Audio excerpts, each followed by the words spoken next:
பரோட்டா பொரிச்சது பண்ண போகிறோம் இன்றைக்கி. அதுக்கு ரெடிமேட் பரோட்டா தான் வாங்கி குக் பண்ணி வச்சாச்சு. இங்கே வந்து குருமா இருக்குது, வெஜிடபிள் மிக்சட் வெஜிடபிள் குருமா. அதை எடுத்து இதில் போட்டுக்கிறோம். நமக்கு எவ்வளோ தேவையோ அதுக்கேற்ற அளவுக்கு போட்டுக்கலாம்.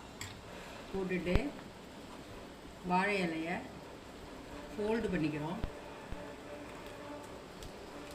வாழை இலையை கொஞ்சம் பார்த்து ஃபோல்டு பண்ணணும், கிழிஞ்சிடும்.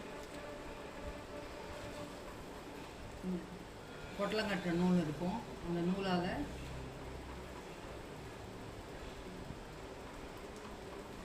முதல்ல நூலை கீழே போட்டு வச்சிட்டோம்னா ஈஸியாக இருக்கும்.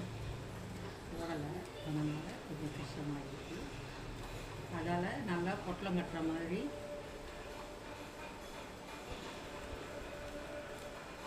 தெரியாத அளவுக்கு நல்லா பேக் பண்ணிக்கணும், பொட்டலம் கட்டிக்கணும்.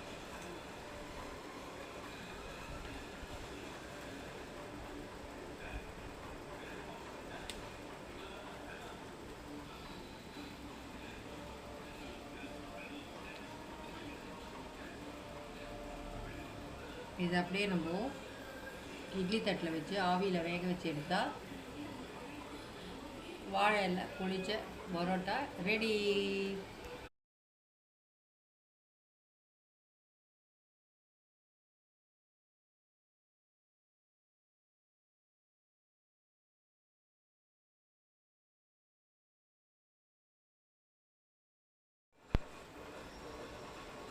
பரோட்டா பொரிச்சது பண்ண போகிறோம் இன்றைக்கி.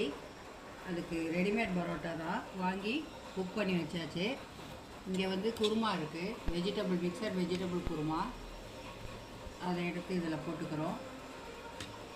நமக்கு எவ்வளோ தேவையோ அதுக்கேற்ற அளவுக்கு போட்டுக்கலாம். போட்டுட்டு வாழை இலையை ஃபோல்டு பண்ணிக்கிறோம். வாழை இலையை கொஞ்சம் பார்த்து ஃபோல்டு பண்ணணும், கிழிஞ்சிடும். பொட்டலங்கட்டுற நூல் இருக்கும், அந்த நூலால்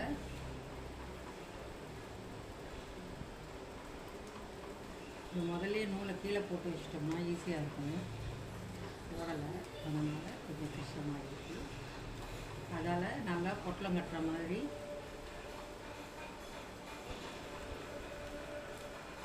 தெரியாத அளவுக்கு நல்லா பேக் பண்ணிக்கணும், பொட்டலம் கட்டிக்கணும்.